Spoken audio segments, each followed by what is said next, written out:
Senhor quer falar sobre restituição. E antes de eu começar a ler o texto dessa noite, então o pessoal da galeria vai estar aqui no telão de cima, o pessoal daqui de baixo vai estar no telão aqui embaixo, amém, queridos? Diga assim comigo: mês de fevereiro é um mês de portas abertas, é um mês onde o Espírito de Deus vai declarar sobre a minha vida uma unção de liberdade, uma unção de autoridade, amém, queridos? Eu vou ler com você Lucas é depois, Ruth capítulo 2, versículo 1 ao 18.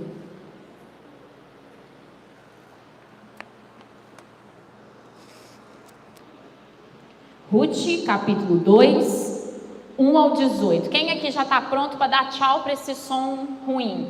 Amém. Essa semana está chegando a nossa mesa de volta, amém, queridos? Glória a Deus, né, gente?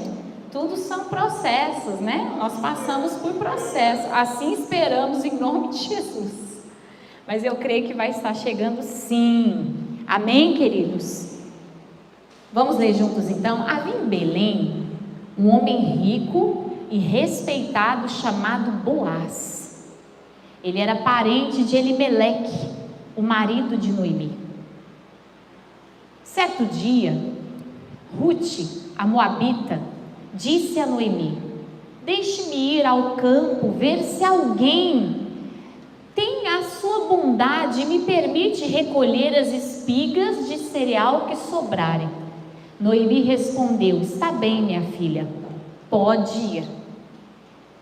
Ruth saiu para colher espigas após os ceifeiros.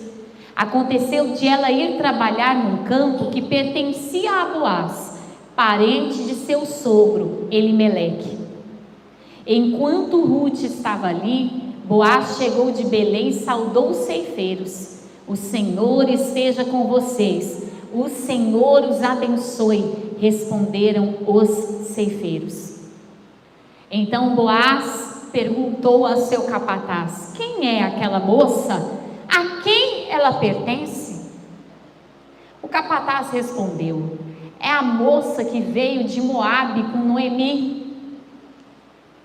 Hoje de manhã ela me pediu permissão para colher espigas após os ceifeiros.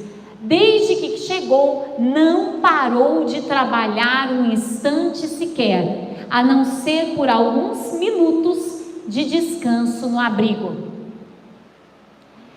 Boaz foi até Ruth e lhe disse: ouça, minha filha, quando for colher espigas, fique conosco, não vá a nenhum outro campo, acompanhe as moças que trabalham para mim. Observe em que parte do campo estão colhendo e vá atrás delas. Avisei os homens para não a tratarem mal. E quando tiver sede, sirva-se da água que os servos tiraram do poço. Ruth se curvou diante dele com o rosto no chão e disse: o que fiz para merecer tanta bondade? Sou apenas uma estrangeira. Eu sei, respondeu Boaz, mas também sei de tudo que você fez por sua sogra desde a morte de seu marido. Ouvi falar de como você deixou seu pai, sua mãe e sua própria terra para viver aqui no meio de desconhecidos. Que o Senhor, o Deus de Israel, sob cujas asas você veio se refugiar, a recompense ricamente pelo que fez. Amém, queridos? Daqui a pouco eu termino aí. Como que eu vou viver restituição na minha vida? Hoje nós vamos trazer um pouco dessa porção do texto de Ruth para nós. Ruth era casada com um dos filhos de Noemi. Ela não era judia, mas ela era moabita. E ela não tinha, aparentemente, nenhum motivo para estar com Noemi. Tinha. O sogro e os maridos, daquelas mulheres morreram. O esposo dela morreu, e naquela época, quando um marido morria, não era só a morte de um marido que já é muito sofrido, mas era a perda de todas as coisas. Ela deveria voltar com os seus pais para começar uma nova vida.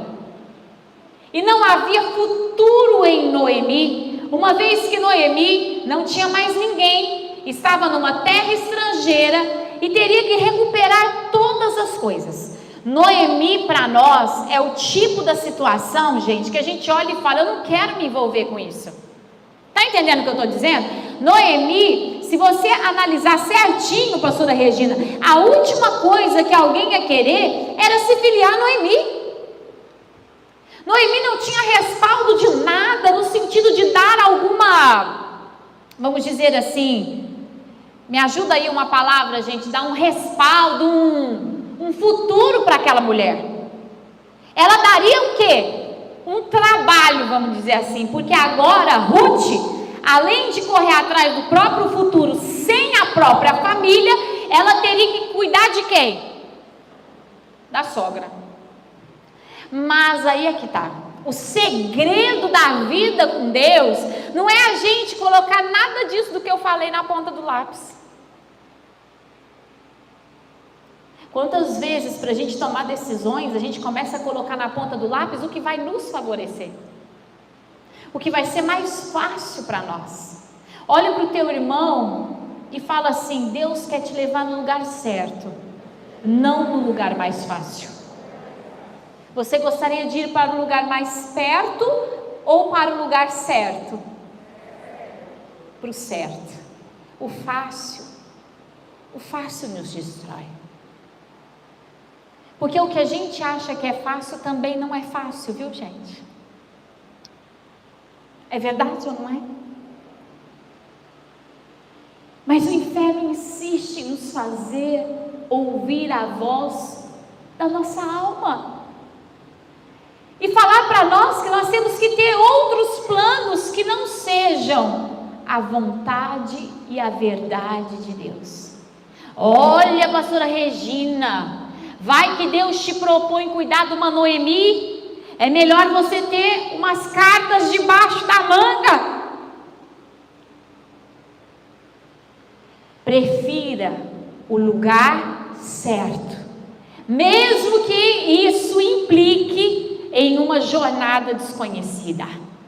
Viver a restituição de Deus na nossa vida é andar em caminhos que nós não controlamos, porque se nós controlássemos, nós não precisaríamos viver restituição.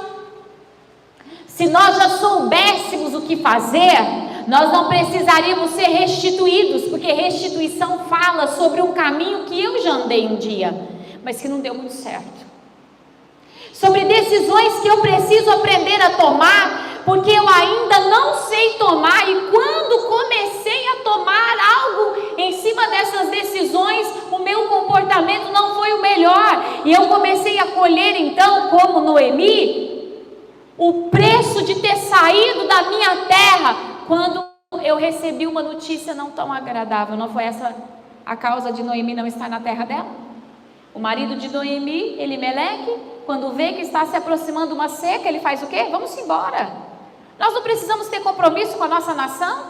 Nós vamos para onde tem o mais fácil. E Noemi estava colhendo a decisão do marido dela, e agora ela estava tendo que ser restituída. E Ruth olha para tudo aquilo e fala uma das palavras mais lindas: eu não estou indo com você, Noemi, eu estou indo com o seu Deus. Não é sobre a sua realidade, nem sobre a minha realidade, mas o teu Deus vai ser o meu Deus, e o caminho que você vai trilhar para agradar esse Deus vai ser o meu caminho. Enquanto nós olharmos para as realidades, o nosso foco vai ser totalmente distorcido. A nossa obediência vai ser totalmente vinculada à facilidade. Quem é que é humilde o suficiente para reconhecer que já fez isso na vida? Foi atrás do caminho mais fácil. Só que o caminho mais fácil geralmente não é o caminho de Deus. Por quê? Porque Deus é caminho, é um tipo de caminho diferente. Ele é um caminho que chama processo. Ele é um caminho de amadurecimento, de transformação, de mudança.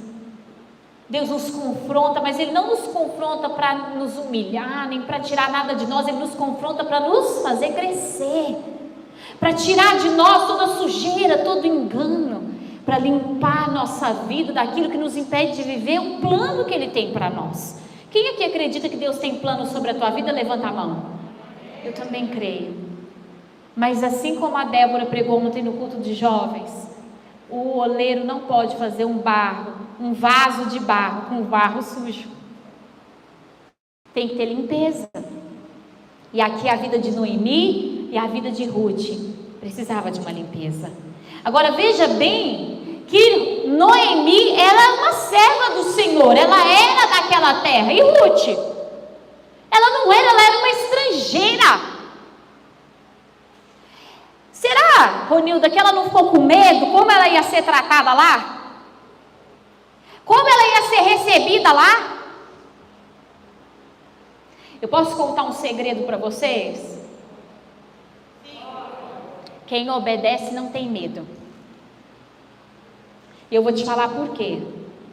Porque você sabe que você não está indo para agradar você, nem pela sua força, nem pelo teu recurso, mas você está indo por causa de uma palavra de Deus.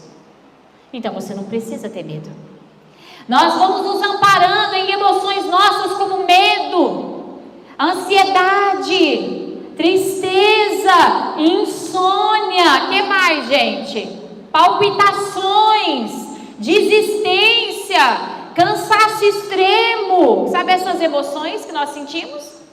Elas são emoções de uma pessoa que não tem onde se segurar, que está contando consigo mesma.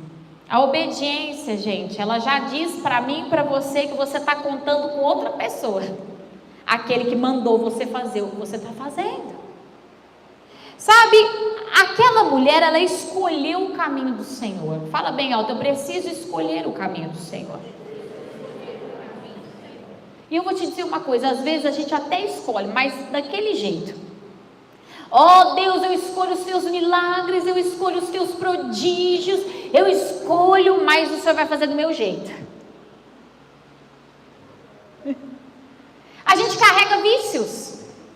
Talvez você tenha sido aquela pessoa educada à sociedade, ao pensamento da sociedade, em que você poderia dirigir sem fazer uma autoescola.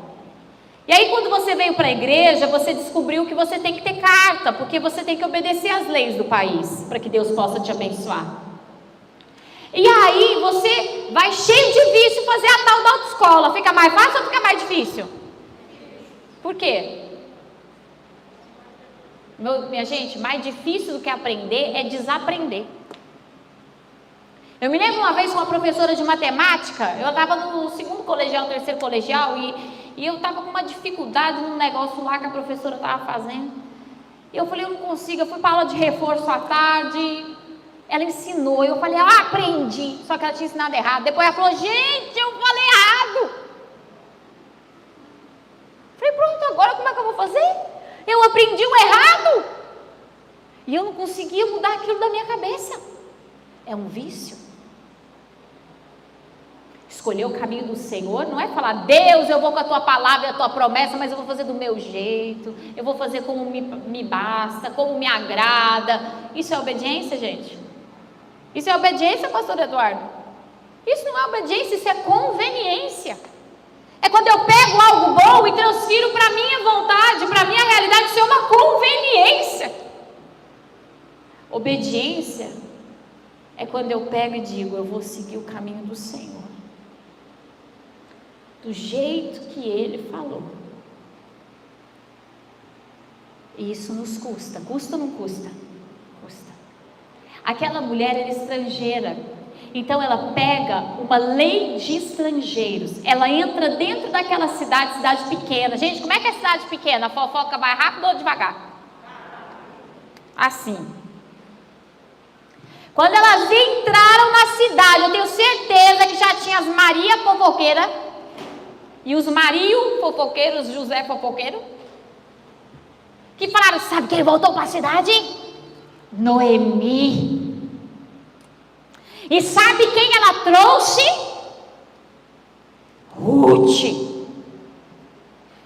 A cidade inteira já estava sabendo, estava ou não estava? E Ruth diz assim: eu sou uma estrangeira, eu não tenho direitos, não tenho nenhum direito. E Noemi não é estrangeira, mas abriu mão, ela também está sem direito. Então eu vou ficar debaixo de uma lei, que é a lei dos estrangeiros, que ela poderia colher espigas que sobrassem para comer. Olha o teu irmão e fala assim: se você quer a bênção de Deus, você vai ter que obedecer. Porque às vezes a gente chega na presença dele e fala assim: ah, Deus maior, o que eu ia fazer? O Senhor dá um jeito aí de me abençoar. Olha Deus, olha aí, a porta lá fechou. Tudo bem que eu errei, tudo bem que eu fiz o que não precisava, mas então, o Senhor também tem que me abençoar. É assim que funciona? Não é assim que funciona. Eu preciso estar debaixo de uma lei espiritual. E a lei espiritual é a palavra do Senhor. A palavra de Deus fala assim: tornai vós para mim, e eu me tornarei para vós. Isso está em Malaquias. Você tem que vir primeiro, você tem que ter uma atitude de obediência para depois eu reagir a você. E então ela começa, ela fala: olha Noemi, eu vou lá colher das espigas que sobraram. Porque ela podia fazer isso? Ela podia. E ela vai. Só que o que ela não esperava, vamos fazer uma coisa meio teatral aqui? Vamos, gente? Na hora que eu falar o que ela não esperava, você vai fazer: oh! Tá bom? Então vamos lá, 1, 2, 3, vamos lá. Só que o que ela não esperava é que Deus estava levando ela no lugar certo. Quando a gente escolhe o caminho de Deus, mesmo que ele pareça o mais difícil, mesmo que pareça que não vai sair milagre de lá, mesmo que todo mundo diga: pra quê? Você não precisa passar por isso, mas pra quê? Ninguém faz isso, mas quando você escolhe o caminho de Deus e obedece uma palavra de Deus, fala bem alto comigo: ele me leva no lugar certo. E é ali que começa a restituição de Deus na nossa vida. Gente, de todos os campos, ela foi me parar no campo de Boaz, que era da família do sogro dela. Ela sabia? Não, ela não sabia. Mas ela foi com o corpo mole, foi ou não foi, gente? Você leu comigo, diz que ela foi com o corpo mole, que ela estava mais ou menos, que ela estava bem princesa, é assim? Estava escrito o que nesse texto? Quando Boaz chega, cumprimenta, ele pergunta: quem que é aquela mulher? Uma pergunta que o reino espiritual também faz quando olha para nós: a quem ela pertence? Responde para mim: a quem você pertence? Eu pertenço a Jesus Cristo. Amém, queridos? A situação vai perguntar: Joana, a quem você pertence? E a tua vida vai bradar: a Jesus Cristo. Amém, queridos? E eles respondem: ela é aquela mulher que veio com Noemi. E Boaz olha: tá, manda chamar ela. Mas antes de mandar chamá-la, eles falaram assim: ela está colhendo das espigas que sobraram, e ela trabalha braço frouxo. Como que é? Forte. Ela tem trabalhado sem parar. Foi ou não foi? E ela só parou alguns minutos no descanso, mas ela tem trabalhado sem parar. Então diga assim: quando eu chegar a agir por obediência, eu preciso entender que eu tenho que dar o meu melhor. Porque Deus tem olhado para nós, Ele tem visto em nós muitas vezes um comportamento frouxo. Ela sabia que ela estava no lugar certo? Ela não sabia. Ela estava num campo, ela só disse: Deus, eu vou debaixo da palavra que me respalda. Sabe, você precisa pegar a palavra de Deus e chegar amanhã, na segunda-feira, dia 7 de fevereiro, e falar assim: eu vou debaixo da palavra que me respalda, porque daí Deus vai colocar na tua vida o caminho certo. Você às vezes nem vai saber, mas você já vai estar vivendo restituição antes mesmo de saber. Sabe, irmãos, e ela trabalhou o dia inteiro, ninguém ajudou, ninguém fez nada por ela. Ela poderia ter desistido, ela poderia ter falado: quer saber? Largado as espigas no chão, marido, e falado: eu vou embora para casa do meu pai, que eu não mereço isso, eu não preciso disso. Isso é o que o diabo quer que você faça. Que você seja minado pelo cansaço, pelos problemas, pelas palavras, pelos olhares. A família de Ruth não era uma família qualquer, e de repente Ruth estava catando migalha. Quantas vezes é o que Deus propõe para nós? Antes de eu te restituir, você vai passar por essa situação. Você vai pegar migalha, você vai enfrentar essa notícia, você vai enfrentar esse problema. E nós temos que ter a atitude correta. Nós precisamos ter a atitude correta enquanto nós ainda acessarmos sentimentos bagunçados, de desistência, de reclamação. Brenda, nossa vida não vai romper. A gente tem que arregaçar a manga na segunda, na terça, na quarta, na quinta, na sexta, no sábado, no domingo, e dizer assim: eu estou indo porque eu vou viver o plano de Deus para a minha vida, e eu não sei exatamente qual é esse plano, eu não sei como que vai acontecer, mas eu vou obedecer o que eu já sei, eu vou fazer, mas eu vou fazer com a melhor atitude. Eu vou com a cabeça erguida, eu vou com a minha força renovada. Sabe o que renova a nossa força? Não é notícia boa que renova a nossa força, é saber que tem futuro para nós. O que renova a nossa força não é boas notícias, é futuro. Olha para o teu irmão e fala: Deus tem futuro para a tua vida. Mas para isso você tem que se colocar debaixo da palavra de Deus. Amém, queridos? Deus já tinha escolhido tudo para elas, mas elas não tinham ouvido, porque o que o ouvido não ouviu, o que ninguém viu, o que não passou no coração de ninguém, está guardado com Deus. E a obediência vai fazer você e eu acessarmos tudo isso. Irmãos, obediência, se você quiser resumir a Bíblia inteira numa palavra, você resume a obediência.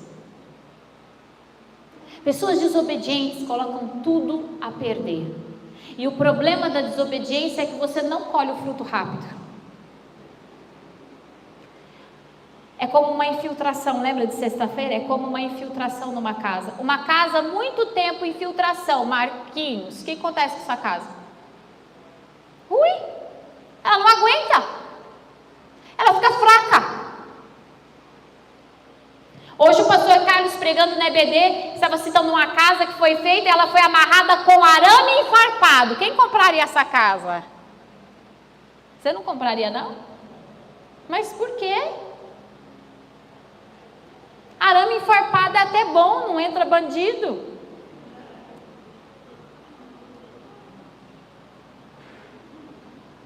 Olha o que eu vou falar: isso é a pessoa que quer pelo caminho fácil. O diabo dá lá uma boa massa corrida nessa casa, dá uma bela de uma enfeitada nela. Eu não quero mais fácil, eu quero ir para o lugar certo. Eu não quero a resolução do meu problema agora, eu quero que seja feito do jeito de Deus. Amém, queridos? E o jeito de Deus tem processo. Porque, como eu já digo várias vezes a vocês, Deus não faz reforma, Deus joga no chão e constrói outro. Alguém aqui já fez reforma? Quem já fez reforma? É bom ou é ruim? É terrível. Aquilo ali dá até batedeira na gente. Você já vai, você fala: Senhor, eu vou encontrar outro problema. Porque você joga o negócio no chão, você descobre outro. Nossa, mas a gente não dava para ver, mas aí quando mexeu, ai Jesus. Olha para o teu irmão e fala, se você está propondo para Deus, dá uma melhorada na tua vida, Deus não vai aceitar esse negócio. Não, Deus, eu vim aqui na igreja só para o Senhor resolver aquele problema. Olha para o teu irmão e fala, Deus não trabalha desse jeito. Ou é tudo, ou é nada. Porque depois a casa cai, você vai culpar quem? Deus. Porque Deus foi só ele pôr a mão, a casa caiu.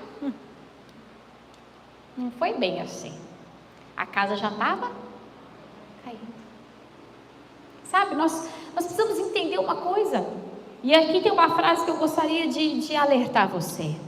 Cuidado, você que tem muita facilidade em decidir. Sabe aquelas pessoas que têm uma facilidade de decidir? Vai lá, tal, decide. Cuidado. Você pode ter deixado de escutar Deus. A tua pressa faz você ficar surdo. Cuidado com quem tem uma habilidade muito grande de esperar. Talvez você já saiba há muito tempo o que fazer, mas ainda está esperando. Não, eu estou esperando Jesus descer do céu e agir por mim. Imagina se Ruth e Noemi ficassem sentadas numa pedra lá em Moabe orando. Deus, em nome de Jesus, faz um milagre. Deus fala, faço. Agora levanta, você já sabe o que você tem que fazer. Vai para a minha presença, vai viver a minha palavra, vai ousar. Não, Deus, enquanto o Senhor não descer 3 raios, um rosa, um azul, um amarelo, eu não vou.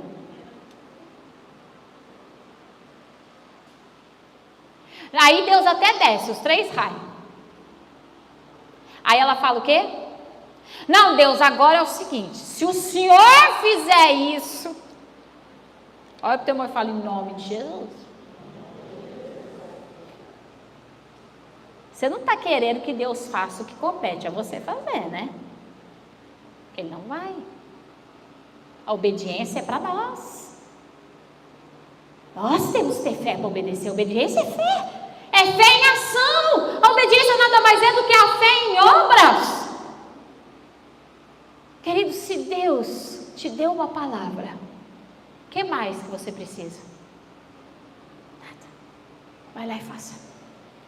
Creia na palavra de Deus. Ruth só foi encontrada por Boaz porque ela disse, eu vou ficar debaixo da lei dos estrangeiros, essa lei me ampara. Eu vou ficar debaixo da palavra de Deus, porque essa palavra me ampara. Sabe? E ela trabalhou arduamente.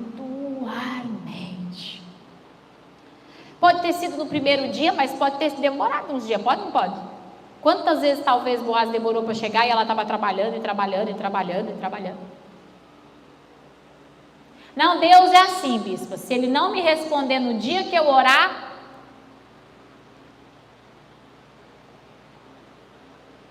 isso não funciona com Deus. Primeiro Ele vai te observar para ver se você vai fazer do jeito certo. Se você, na primeira notícia ruim, desespera, arranca cabelo, come cabelo, rola pro chão, fala que não tem que falar, desiste, vira aquele rolo danado, Deus vai falar, mais uns dias aí para a gente observar. Quantas pessoas chegam para mim e falam, bispa, como que eu vou resolver esse problema? Eu falo, lembra que lá no ano passado Deus já te ensinou? Lembro. E por que você não fez? Então, porque é difícil, né? Deus não vai mudar o método. A palavra que Ele te deu é essa mesmo, vai lá e faça. Ele não vai mudar a palavra. Você acha lá isso que era fácil, a situação de Ruth? Facinho. Não. Aquela mulher estava debaixo de olhar de crítica, de julgamento, de miséria, de fome. E ela falou, eu vou lutar. Mas eu não vou voltar atrás. Eu não vou ser a pessoa do meu passado. Tem tanta gente que entra na igreja, passa por um problema, quer voltar para o mundão. Olha o que teu irmão fala, não acredito. Sabe, você, não é possível, meu irmão. A atitude de Ruth de dizer, eu não volto para a casa dos meus pais. Um dia eu sair, eu não volto. Eu não volto para aquela vida de pecado, eu não volto. Eu vou andar para frente. O teu Deus vai ser o meu Deus e acabou. Foi ousada. Nós precisamos ser ousados. Segue comigo. Olha para você mesmo e diz assim: eu preciso tomar a mesma decisão de Ruth. Então responda para você mesmo: o que de fato você quer? Porque, gente, a gente às vezes chega, Marina, com Deus e faz uma oração linda, toda floreada, mas não fala o que a gente quer de verdade. É verdade ou não é? A gente meio que tenta passar Deus para trás. Sim ou não? Oh Deus, o Senhor é o Santo Poderoso, eu entrego minha vida, Senhor, seja feita a tua vontade, eu quero só a tua vontade, Senhor, eu nasci para te louvar, para te adorar, mas Senhor, ó. Você entendeu, né? O Senhor me pede nada que eu não quero fazer, não. O Senhor me pede coisa muito difícil, não. E se tiver que mexer em 1 segundo na minha agenda, a resposta do Senhor é não. Como é que faz? Se eu receber... Gente, olha, vou dar uma dica. Mayra, nunca faça isso. Ah, eu não posso receber aquela notícia. Você não dá dica. Porque tem hora, marido, que parece que a gente dá dica. Você fala assim: Deus, tudo menos isso. O que vai bater na tua porta? O menos isso. O menos isso vai bater na tua porta atrás e falar: oi? Deus me mandou aqui. Você olha e fala: Deus, eu falei tudo menos isso. E Deus falou: então, tudo, o menos isso. O menos isso eu mandei para você. E parece que Deus está feliz com o nosso sofrimento e com a nossa aflição. Olha para o teu irmão e fala: não está. É que aquele menos isso é a pedra que está segurando a tua vida para você viver o extraordinário de Deus. Então Deus vai pegar o menos isso, sentar você na mesa, em frente a Ele, igual o Salmo 23, e falar: encara, porque o meu óleo vai descer em cima da tua cabeça, eu vou transbordar sobre a tua vida, e você vai ser livre e liberto para viver o extraordinário. Então o menos isso vai bater na tua porta? Você acha que Noemi não era o menos isso de Ruth? Senhor, tudo menos ficar com a minha sogra.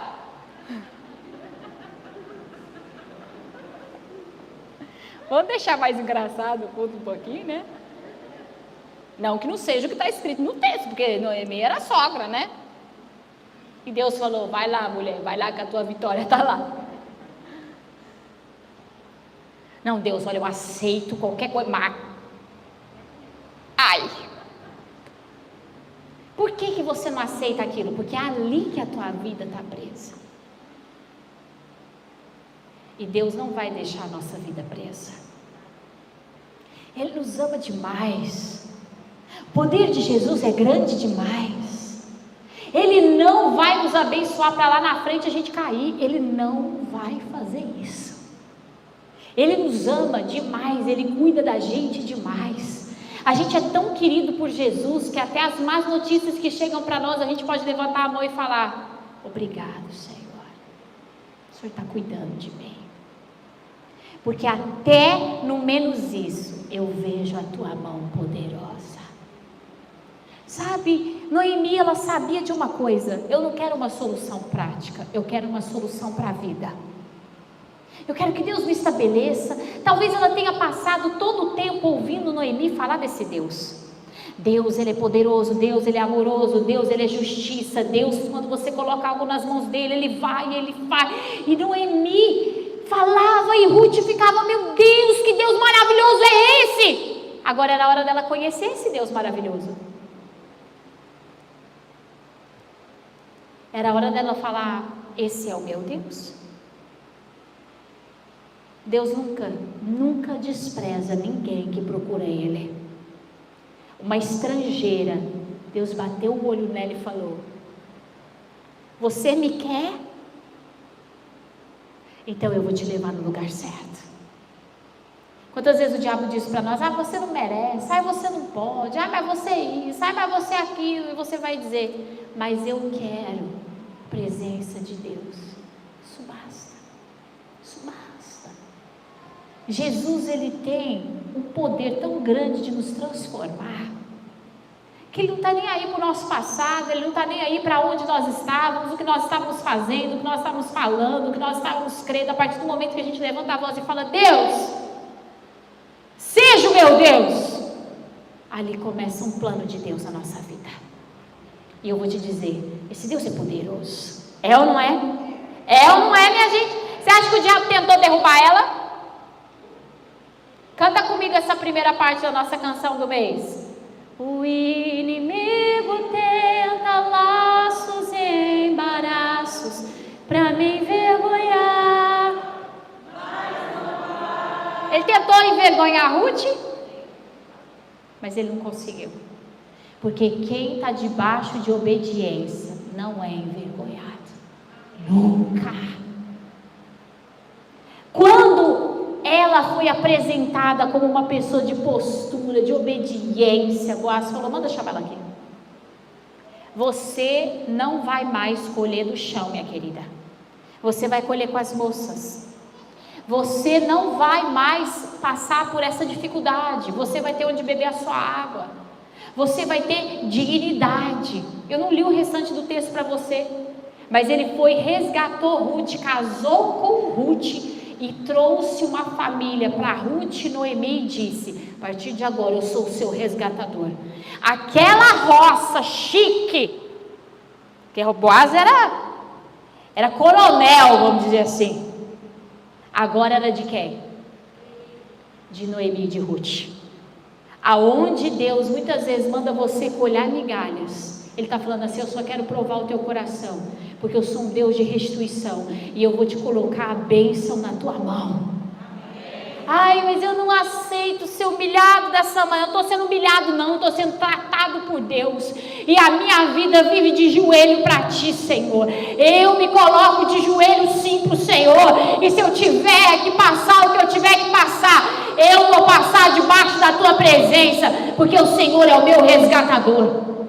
A gente para com isso de ficar pensando: ai, o que o outro está pensando? Eu não quero saber o que o outro está pensando. O outro não tem o poder de mudar a história da minha vida. Quantas vezes eu olhava para Deus e falava: Deus, não é possível que o Senhor vai falar para eu fazer isso. E o Senhor falava: faz, minha filha, porque você não tem ideia o que você está vivendo, o que você está plantando. Vai e faz, me obedeça. A obediência abre portas. Se ela tivesse ficado em casa, numa casinha que alguém arrumou para as duas, elas estavam onde agora? A gente nem ia saber. Não ia existir esse livro. É necessário ousadia para obedecer a Deus, coragem para dizer: peraí, nem tudo que parece é. E se Deus está permitindo isso na minha vida, aleluia, eu vou ter a melhor postura, o melhor comportamento, e eu vou crer. Eu não vou me envolver com o problema, eu vou crer. Ruth creu que tinha um bom futuro de Deus para a vida dela, e ela viveu. Ela se tornou muito maior, e eu posso te dar essa certeza, muito maior do que um dia ela imaginou. Ela se tornou algo muito, muito maior do que um dia ela imaginava. Eu vou te dizer por quê. Porque quando você estuda teologia, a genealogia que nasceu de Boaz e Ruth, quem foi?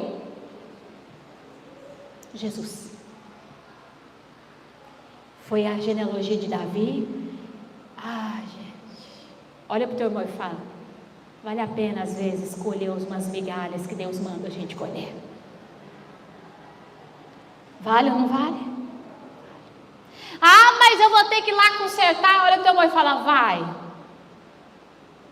você vai ter que fazer igual a Noemi, como diz o mineiro, voltar para trás. Porque voltar já é para trás, né? Mas o mineiro fala: voltar para trás. Mas eu vou ter que ir lá pedir perdão. Vai. Mas eu vou ter que mudar meu comportamento? Mas eu vou ter que crer em Deus. Mas e as notícias? Faz assim para o seu irmão, abandona as notícias. O obediente, ele não fala assim: ah, mas eu estou esperando aquela notícia, e se eu não tiver aquela notícia, Deus não vai fazer. Não, meu filho, o obediente, ele fala assim: eu estou indo, mas Deus mandou. Agora, se está favorável, se não está favorável, se o negócio piorou, se o negócio não piorou, não é problema meu, eu estou debaixo de uma palavra.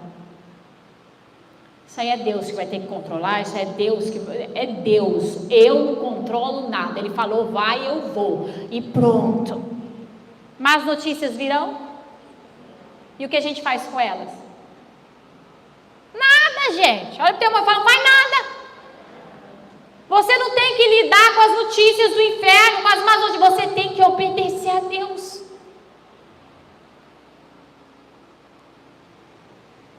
Gente,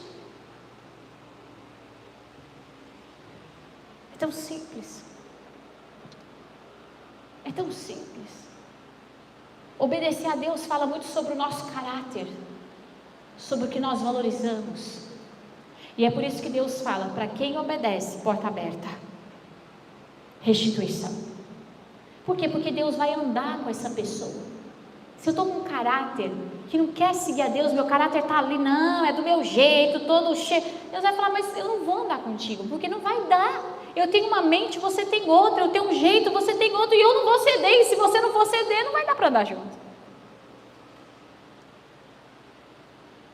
Posso contar um segredo para você? Sempre antes de um grande milagre acontecer, olha o teu boi e fala assim: uma tempestade vem. E não é para abalar a gente, não. Vem para limpar muita coisa. Eu já ministrei essa fala aqui, eu vou falar mais uma vez. A mão de Deus balança. E muitas vezes, quando ela balança, ela leva muita coisa embora, mas ela também traz muita coisa também. Amém, queridos? Deixa o movimento da mão de Deus sobre a tua vida. Deixa Ele levar, derrubar o que Ele tiver, mas também deixa Ele trazer o que Ele tiver que trazer. E estabelecer o que Ele tiver que estabelecer. Confia em Deus. Confia em Deus. Eu me lembro quando eu e o pastor Eduardo, a gente casou no civil. A gente casou no civil em setembro, casou no religioso em novembro. E aí as pessoas, por que vocês vão casar em setembro? Eu me lembro que eu estava sentada numa mesa, você lembra, amor?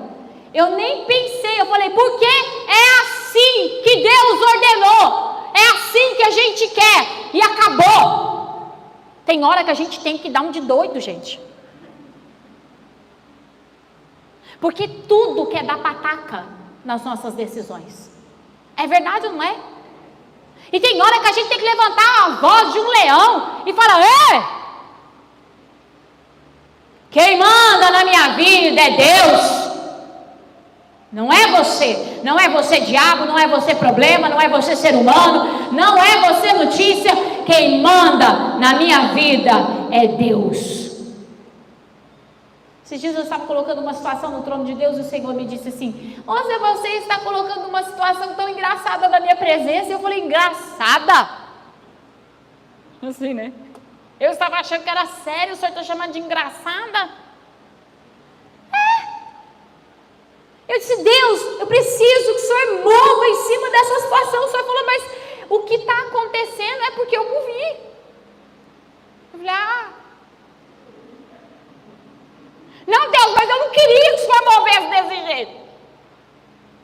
Aí Deus falou: mas eu só tenho um jeito de mover. Eu falei: Deus, mas aí você entende, deixa eu te explicar uma coisa. A gente é ser humano, né? Deus, deixa eu te explicar uma coisa. Quando o Senhor fez isso, aí bagunçou aqui, ó. Eu literalmente senti Deus olhando e dizendo: não bagunçou não. Bagunçou. Olha lá o que o Senhor fez. E o Senhor me disse: filha, você ainda está contando com isso?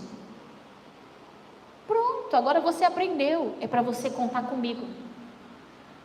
Enquanto você estiver contando com alguma coisa que não seja Deus, olha para o teu irmão e fala: você vai passar por processos para aprender que tudo vem dele na tua vida. que você não precisa que nada coopere. Você vai viver muito além do que você pensou. O diabo quer que você comece a diminuir. Não, então não vou poder viver esse milagre. Então a situação ficou difícil, então não vou poder. Olha para o teu irmão e fala: faça isso não. Começa a aumentar as suas expectativas. Fala: agora que a tempestade vem, agora que eu vou viver milagre maior. Porque Deus está limpando os céus e a terra para que eu possa viver a sua glória. Amém, queridos? Antes de nós orarmos, olha para o teu irmão e fala assim: a vitória de Deus, muitas vezes, está debaixo de escombros, de espigas no chão, de coisas que você não queria passar. Mas continua, firme, obedecendo. Vai chegar uma hora que você vai falar: eita, tem tesouro aqui. E Deus vai dizer: surpresa.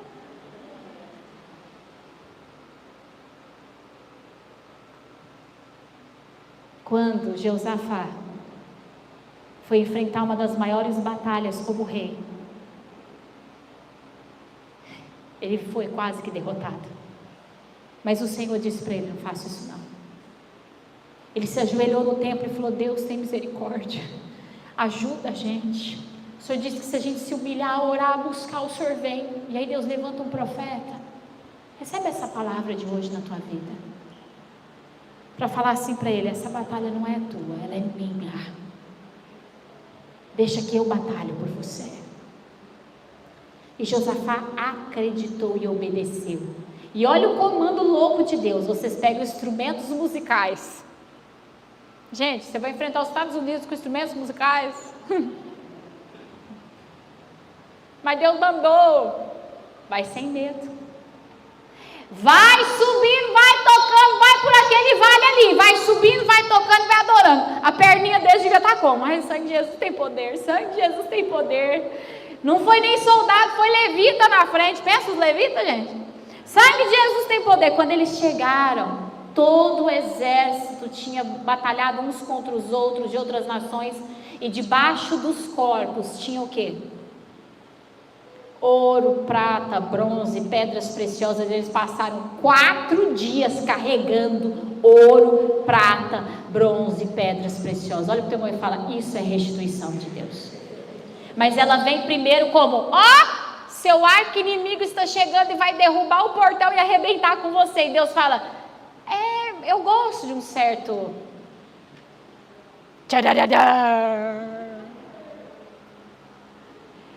se apegue em mim, senão você não vai viver esse milagre. O Senhor está dizendo para você. Esse é o mês da obediência. Nós estamos jejuando. Pede a Deus: tira toda a desobediência da minha vida. Abre os meus olhos, me faz ter a postura de Ruth, Senhor. O meu Deus vai dominar o futuro e vai me levar para o lugar certo.